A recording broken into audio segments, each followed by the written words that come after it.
Hello students, myself Rajeshwari Devi Rathore. मैंने अपने पिछले वीडियो में आपको फर्स्ट एंग्लो मराठा वॉर बताया था। आज हम ले रहे हैं सेकंड एंग्लो मराठा वॉर या द्वितीय आंग्ल मराठा युद्ध 1803 से 1805।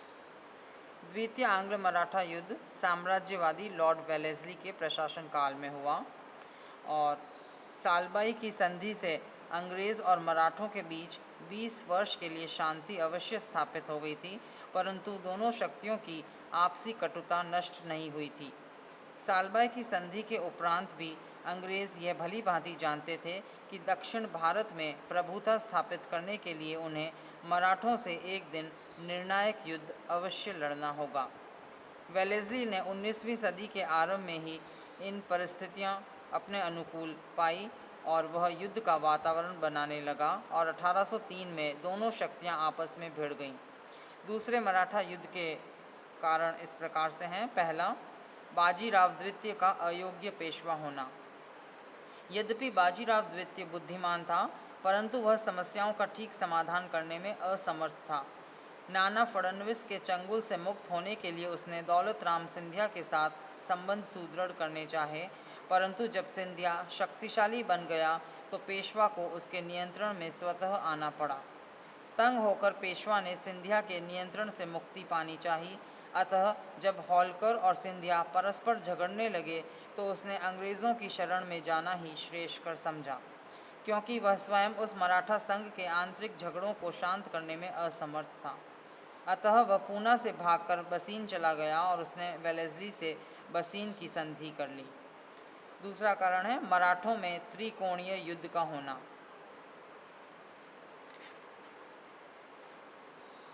Professor V.B. कुलकर्णी ने लिखा है कि पेशवा माधवराव द्वितीय की मृत्यु होते ही मराठा संघ में फूट तथा आंतरिक कलह आरंभ हो गए। नाना फडणवीस के सिंधिया परिवार से झगड़े पेशवा माधवराव के समय से ही आरंभ हो गए थे, परंतु उसकी मृत्यु पर बाजीराव द्वितीय के समय में ये दोनों शक्तियाँ उग्र हो गईं। पेशवा दौलत राव सिंधिया के खेमे में चला गया और उसने सिंधिया को जसवंत राव होलकर के विरुद्ध सहायता देने का वचन दिया। होलकर और सिंधिया के बीच संघर्ष पहले से ही आरंभ हो चुका था, परंतु जब अक्टूबर 1802 में होलकर और सिंधिया आपस में पूना के समीप युद्ध कर रहे थे तो पेशवा ने जसवंत राव होलकर के भ्राता विट्ठाजी होलकर का वध करवा दिया। इस वध का बदला लेने हेतु जसवंत राव होलकर ने सिंधिया और पेशवा की संयुक्त सेना पर धावा बोल दिया। परास्त पेशवा को अंग्रेज़ों की शरण में आना पड़ा, अतः वेलेस्ली ने मराठों को आपस में लड़ते तथा पेशवा को अपनी शरण में आया देख मराठा शक्ति के दमन का यह अच्छा अवसर समझा। तीसरा कारण है वेलेस्ली की साम्राज्यवादी नीति। लॉर्ड वेलेस्ली साम्राज्यवादी प्रवृत्ति का गवर्नर जनरल था। हालांकि 1798 में इंग्लैंड से रवाना होते समय ही कंपनी के संचालकों ने उसे आगाह कर दिया था कि उसे देशी राज्यों के झगड़ों में हस्तक्षेप नहीं करना है, परंतु वह तो भारत में अंग्रेज़ी राज्य का विस्तार करना चाहता था। अतः उसने यहाँ आकर भारत की राजनीतिक अवस्था का ऐसा चित्र कंपनी के संचालकों के पास भेजा कि उन्होंने वेलेस्ली को अहस्तक्षेप की नीति का परित्याग करने की अनुमति प्रदान कर दी। दक्षिण में अभी अधिकांश प्रदेशों पर मराठा संघ का ही प्रभुत्व था, अतः दक्षिण में अपना साम्राज्य बढ़ाने हेतु वेलेस्ली को मराठों से संघर्ष करना पड़ा। अगला कारण है बसीन की संधि होना। यह संधि अंग्रेज़ों ने बाजीराव द्वितीय से 31 दिसंबर 1802 को संपन्न की थी और इस संधि की शर्तें इस प्रकार से थीं। पहली, दोनों पक्षों ने एक दूसरे की सहायता करने तथा एक दूसरे के राज्य की रक्षा का वचन दिया। दूसरा, पेशवा ने अपने राज्य में 6000 सैनिकों की एक अंग्रेज़ सेना रखना स्वीकार किया। तीसरा, पेशवा ने अंग्रेज़ी सेना के खर्च के लिए 26 लाख रुपया वार्षिक देना भी स्वीकार किया। चौथा, उसने अंग्रेज़ी सेना के उपयोग की वस्तुओं को कर मुक्त कर दिया। पांचवा, पेशवा ने बिना कंपनी की पूर्व अनुमति लिए अन्य राज्यों से संधि और युद्ध न करने का वचन दिया। छठा, सूरत पर पेशवा ने अपना अधिकार छोड़ दिया। सातवां, यदि पेशवा का झगड़ा निज़ाम और गायकवाड़ से होगा तो वह मध्यस्थ अंग्रेज़ों को बनाएगा। नेक्स्ट, पेशवा ने कंपनी से यह भी वादा किया कि वह इंग्लैंड विरोधी किसी भी यूरोपीय देशवासी को अपने यहाँ नौकरी में नहीं लेगा। और नेक्स्ट था निज़ाम के प्रदेशों से चौथ वसूली का अधिकार पेशवा ने छोड़ दिया। तो बसीन की संधि का महत्व। बसीन की संधि भारतीय इतिहास की एक महत्वपूर्ण संधि मानी जाती है। पेशवा मराठा संघ का प्रधान था, अतः जब पेशवा अंग्रेज़ों की शरण में चला गया तो इसका अर्थ यह हुआ कि संपूर्ण मराठे अंग्रेज़ों के प्रभुत्व में आ गए। इस कारण ब्रिटिश साम्राज्य के दृष्टिकोण से भारतीय व अंग्रेज़ इतिहासकारों ने इस संधि को अति महत्वपूर्ण बताया है। बसीन की संधि से प्रत्यक्ष अथवा अप्रत्यक्ष रूप से कंपनी को भारत का साम्राज्य प्राप्त हो गया। निस्संदेह यह संधि कंपनी के लिए अति लाभप्रद सिद्ध हुई, परंतु इसने दूसरे आंग्ल मराठा युद्ध के बीज भी बो दिए, क्योंकि पेशवा का अंग्रेज़ों की शरण में जाना मराठों ने अपना भारी अपमान समझा। नेक्स्ट कारण है नाना फडणवीस की मृत्यु होना। नाना फडणवीस की मृत्यु 1800 ईस्वी में ऐसे समय में हुई जबकि मराठा सरदार आपस में सत्ता के लिए झगड़ने लगे थे। उनकी आर्थिक व सैनिक शक्ति क्षीण हो गई थी। नाना फडणवीस के इस लोक से उठ जाने के बाद बिखरे मराठों में कोई एकता नहीं ला सकता था। तो ये थे कारण द्वितीय आंग्ल मराठा युद्ध के। अब हम लेंगे वेलेस्ली के उद्देश्य। पहला, गंगा यमुना के मध्य के सिंधिया के प्रदेशों पर अधिकार करना। दूसरा, फ्रांसीसी सेना को सदा के लिए भारत से निकालना। तीसरा, बुंदेलखंड, भड़ोच और गुजरात को विजित करना। चौथा, कटक पर अधिकार करके बंगाल और मद्रास में सीधा संपर्क स्थापित करना। अब हम लेंगे इस युद्ध की घटनाएं। अपने उद्देश्यों की पूर्ति के लिए पेशवा को तो लॉर्ड वेलेस्ली ने अंग्रेज़ी सेना के संरक्षण में पूना भेज दिया। इस खबर के पाते ही होल्कर उत्तर की ओर चला गया। सिंधिया और भोंसले परस्पर एक हो गए और उन्होंने संयुक्त सैनिक अभियान की रूपरेखा तैयार की। लॉर्ड वेलेस्ली ने भी अपनी अंग्रेज़ी सेना को 2 टुकड़ियों में विभक्त कर दिया। उत्तर की ओर जाने वाली सेना का नेतृत्व जनरल लेक को दिया, जबकि दक्षिण के अभियान का उत्तरदायित्व अपने लघु भाई आर्थर वेलेस्ली को सौंपा। आर्थर वेलेस्ली और मराठा।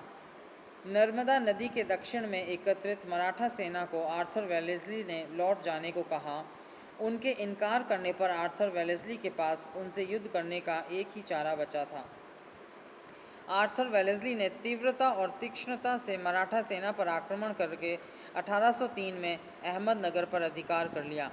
इस सफलता के उपरांत उसने औरंगाबाद से 45 मील दूर स्थित असाय नामक स्थान पर सिंधिया और भोंसले की संयुक्त सेना को घेर लिया। आर्थर वेलेस्ली ने उन पर अचानक धावा बोलकर मराठा सेना को तीतर बीतर कर दिया और इस विजय से अंग्रेज़ों के हौसले बुलंद हो गए। आर्थर वेलेस्ली ने आगे बढ़ना जारी रखा और उसने सिंधिया के महत्वपूर्ण दुर्गों पर भी अधिकार कर लिया। विवश होकर सिंधिया को 30 दिसंबर 1803 को सुरजी अर्जुन गांव की संधि करनी पड़ी। इस संधि की शर्तें इस प्रकार से थीं। पहली, सिंधिया ने गंगा तथा यमुना के मध्य के प्रदेश अंग्रेज़ों को सौंप दिए। दूसरा, सिंधिया ने मुगल सम्राट पर से अपना प्रभुत्व हटा लिया। तीसरा, सिंधिया ने भी बसीन की संधि को मान्यता दे दी और उसने अपने यहाँ एक अंग्रेज़ रेजिडेंट रखना भी स्वीकार कर लिया। इसके बदले कंपनी ने उसे पूर्ण सुरक्षा का आश्वासन दिया। चौथा, उसने भी अपने यहाँ सिवाय अंग्रेज़ों के अन्य किसी यूरोपियन को नौकरी देने व उनसे मित्रता रखने से इनकार कर दिया। पाँचवां, सिंधिया ने अपने यहाँ अंग्रेज़ों की नियमित सहायक सेना रखना भी स्वीकार कर लिया। और 6 था, सिंधिया के अधीनस्थ जिन नरेशों ने इस युद्ध में अंग्रेज़ों का साथ दिया था उन्हें सिंधिया ने स्वतंत्र कर दिया। भोंसले ने अपना सैनिक अभियान जारी रखा, परंतु वह भी आर्थर वेलेस्ली से 26 अक्टूबर 1803 को अरगांव पर परास्त हो गया। उत्तर में लेक के नेतृत्व में सैनिक अभियान जारी रहा। लेक ने कानपुर से कूच करके अगस्त 1803 में अलीगढ़ पर अधिकार कर लिया। इसके उपरांत भरतपुर के जाट नरेश से लेक ने संधि की और आगरा को भी जीत लिया। सिंधिया की जो शेष सेना थी उसको भी परास्त कर दिया गया और इस पराजय से सिंधिया की सैनिक शक्ति पूर्णतः समाप्त हो गई और सिंधिया की पराजय से भोंसले भी पूर्णतः निराश हो गया और उसने दिसंबर 1803 में देवगांव की संधि कर ली। इस संधि की शर्तें इस प्रकार से थीं। पहली, भोंसले ने कटक तथा वर्धा नदी के पश्चिम का प्रदेश अंग्रेज़ों को दे दिया।